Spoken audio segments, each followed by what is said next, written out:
Arrivé en Europe en début du mois d'octobre dernier, le Premier ministre togolais, M.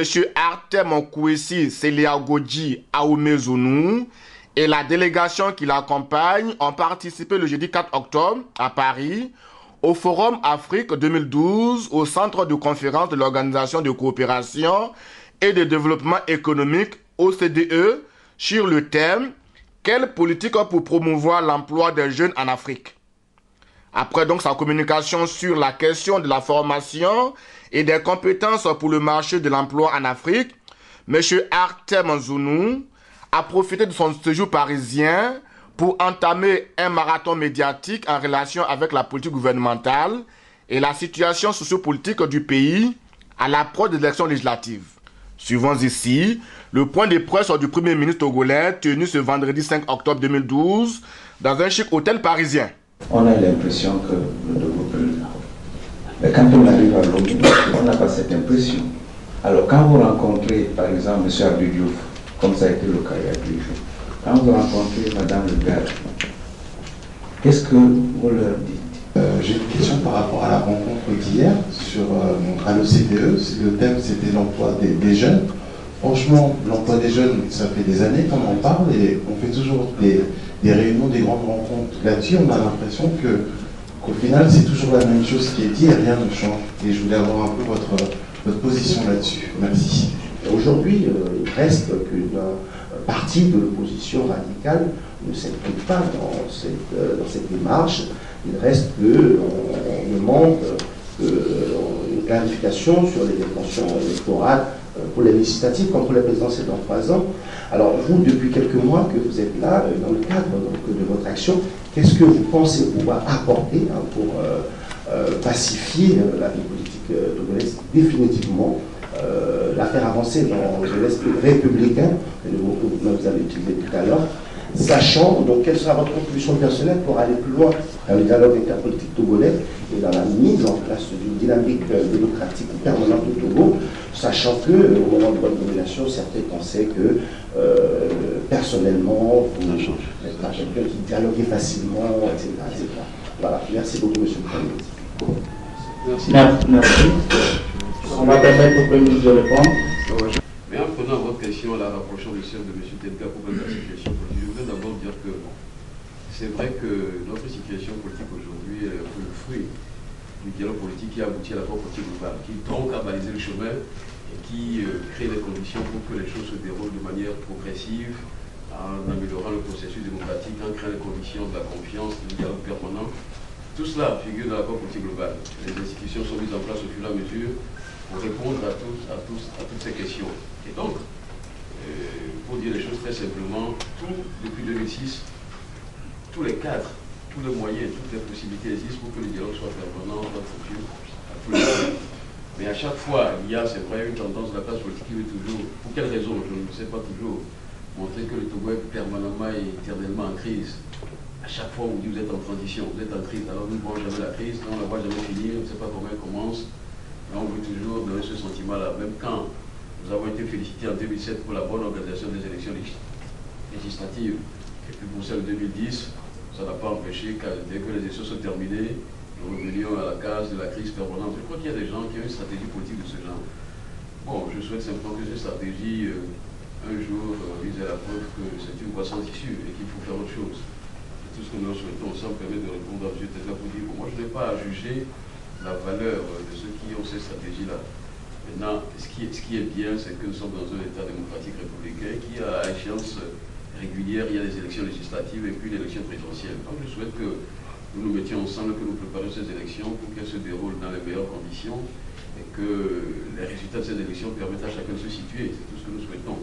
Notre devoir aujourd'hui en tant que gouvernement, c'est de prendre toutes les dispositions en relation avec justement tous les protagonistes, en étant leur écoute. Je ne suis pas très âgé, mais depuis 20 ans au moins j'ai participé à tout ce qu'il y a eu comme discussion. Et quand vous savez certaines choses, vous gênez un peu. Je crois qu'il y a aussi ça correspond, ça répond à la question que vous avez posée, dire je n'ai pas un homme de dialogue. Non, je suis seulement un homme de dialogue, pas autre chose. Autrement, moi-même, je suis le fou du dialogue. Je suis arrivé au gouvernement parce qu'il y a eu le dialogue politique. Moi, je n'étais pas du parti du chef de l'État. J'ai été nommé ministre de l'administration territoriale à la suite de ce dialogue. Comment pourrais-je fermer la porte au dialogue après? que c'est la responsabilité du gouvernement dans la phase où nous nous trouvons. Donc, nous sommes totalement au cœur du dialogue.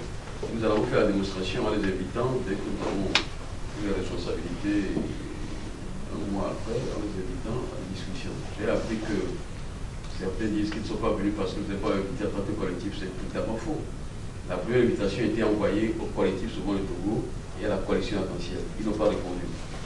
Cette première réunion avait pour rôle de créer le format du dialogue lui-même et de fixer, d'identifier les acteurs. Ceux qui sont venus ont proposé un format.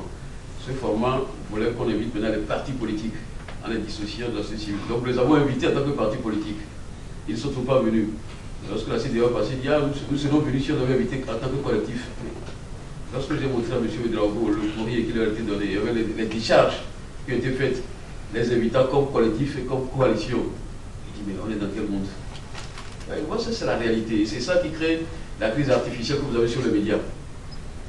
Le premier qui serait venu à qui on dirait nous n'avons jamais été invités comme coalition, il dit ah mais vous aussi pourquoi vous ne les invitez pas? Et quand vous sortez, vous dites comment ça se fait qu'ils ne sont pas venus? À ce moment, il dit ah non, l'invitation est arrivée en retard. Est-ce qu'elle est arrivée?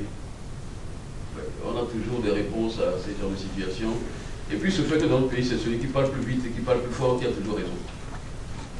Le temps que vous dites on est en face des gens de bonne compagnie, nous attendons qu'ils viennent qu'on discute, ils ont déjà communiqué sur des sujets totalement inexacts.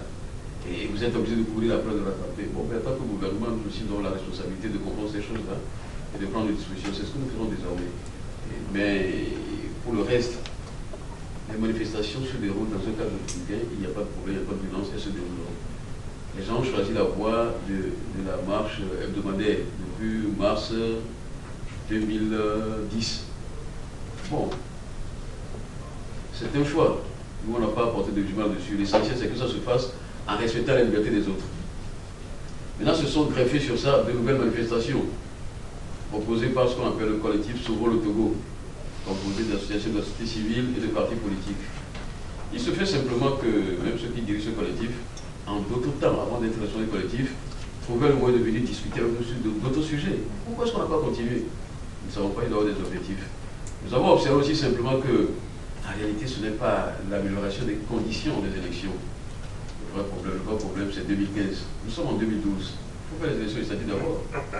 Mais il faut préparer 2015, nous sommes d'accord. Et 2015, pour une raison très simple, pour la question de la limitation du mandat présidentiel. C'est acquis maintenant. C'est acquis. Nous avons, dans le cadre du dialogue, nous avons dit que cela est acquis, définitivement. Il y a des améliorations, appelons ainsi, ou en tout cas des modifications apportées au mode de désignation des membres de la Cour constitutionnelle et du président. Ça a été fait, c'est acquis.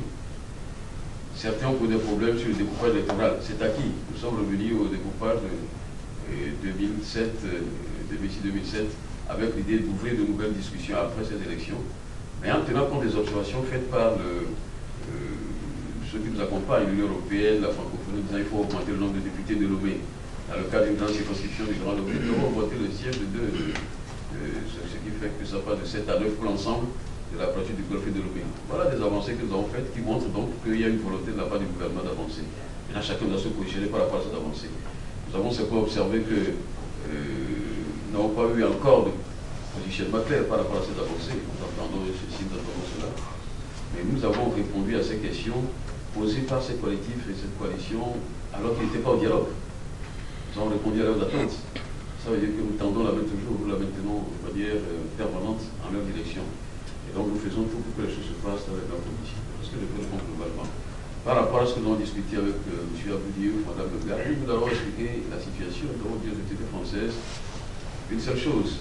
Nous vous présentons la situation, nous souhaitons simplement être jugés par rapport aux réalités qu'il y a sur le terrain. Est-ce que nous avons des faiblesses? Nous sommes prêts à entendre nos amis le dire. Mais est-ce que nous faisons des efforts qu'ils aient aussi le courage de nous le dire? Est-ce que les choses ont été améliorées dans tel sens que ce soit dit? Mais qu'on ne trace pas à l'avance ce cas d'accord, dit vous êtes en crise de manière permanente avant même de nous avoir entendu au fond des jugements sur vos actes et vos actions. Je crois que la discussion a été franche, très sincère, et nous sommes compris totalement. Il n'y a pas de difficulté à faire passer des messages de ce genre lorsqu'on est entre partenaires, entre amis. Nous sommes prêts vis-à-vis de nos amis à écouter ce qu'ils peuvent nous dire pour aider à l'amélioration continue et permanente du processus démocratique. Et nous souhaitons aussi qu'ils nous comprennent, qu'ils nous écoutent, qu'ils nous jugent, qu'ils nous observent et qu'ils apprécient les efforts que nous faisons. Non pas en nous décernant je ne sais quelle satisfaction ou quelle couronne, mais en les présentant de la manière la plus objective possible. Donc ce langage a été compris très clairement, il n'y a pas de difficulté à faire passer tous les messages. Voilà ce que nous avons fait au cours de ces discussions-là, avec ce que nous avons pu rencontrer, en répondant aussi à une partie de la question qui était essentielle, celle de M. Tenga. Voilà donc ce que dit le Togo n'est pas en crise, il y a une crise sur Internet. Moi, comme je ne suis pas très Internet, parfois les gens me le disent, mais j'ai des amis qui m'appellent des fois, qui me disent, tu es où? Je suis à la maison. Ah bon?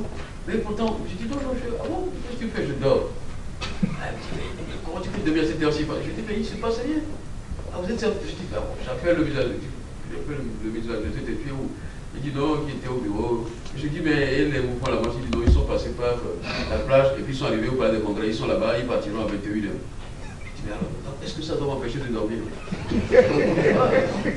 Mais je ne sais pas ce que la personne a pu lire, parce que c'est une amie, je ne sais pas ce qu'elle a pu lire, tout s'inquiéter. Alors j'ai demandé aux gens d'aller regarder, je me dis, ah oui, parce que je suis Internet. Laisse-moi que je dors tranquille parce que je ne sais pas aller sur Internet. Moi, je crois que la seule solution, c'est de ne pas aller trop sur ces médias. Pour ce qui est du Togo, ne regardez pas ces choses-là, ne les regardez pas beaucoup, ne lisez pas ça. Franchement, vous serez tranquille. Autrement, on vous empoisonne la vie, on vous empoisonne la vie. Parce que, vous voyez, il se fait que aujourd'hui, en raison de l'agrandissement de la ville, est un peu comme ceux qui, quand c'était Khartoum, oui, à Khartoum, et puis on demande, ça fait deux villes. Ça veut dire que le week-end, la ville est totalement vers le nord.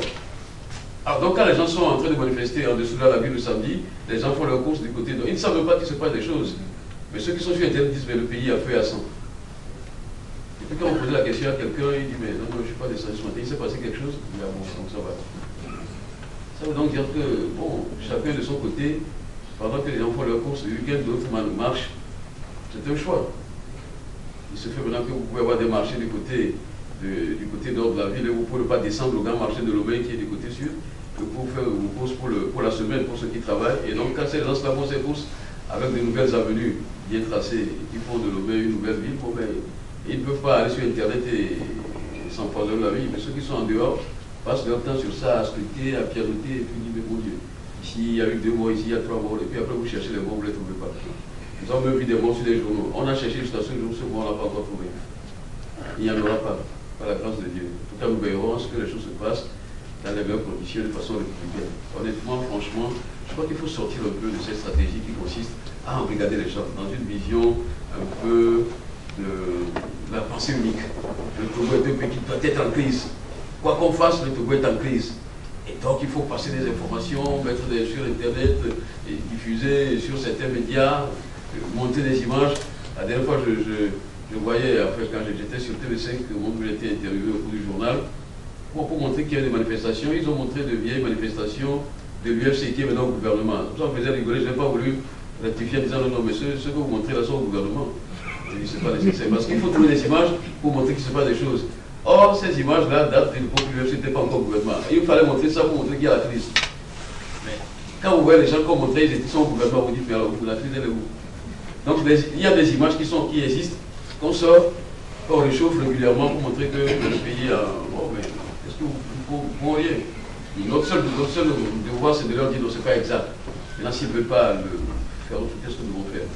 Si sur Internet, les gens veulent remettre les mêmes images, je ne sais pas, franchement, mais le pays n'est pas en crise. Ce qui est dit est dit. Les autorités togolaises sont bien désormais décidées à faire taire les nombreux ragots et autres contre-vérités propagées par les ennemis du pays selon leurs thèmes sur les réseaux sociaux tels que Facebook ou encore dans les médias occidentaux que sont RFI et TV5. À bon entendeur, salut.